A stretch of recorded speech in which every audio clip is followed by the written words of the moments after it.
How to switch between fun mode and regular mode in Grok AI. Grok AI has two modes, fun and regular, and switching between them changes how it responds. To switch, open Grok AI, then click the mode icon at the top of the window chat. You'll see two options, regular mode for direct, professional answers, and fun mode for witty, creative replies. Select the one that fits your mood or purpose.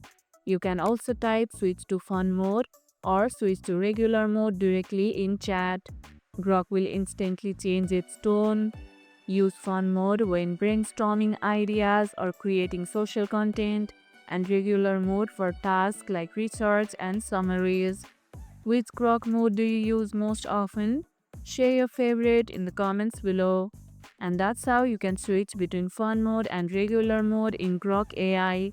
And if this video helped, hit the like button, share it, subscribe, and leave a comment. Thanks for watching, and I'll see you in the next one.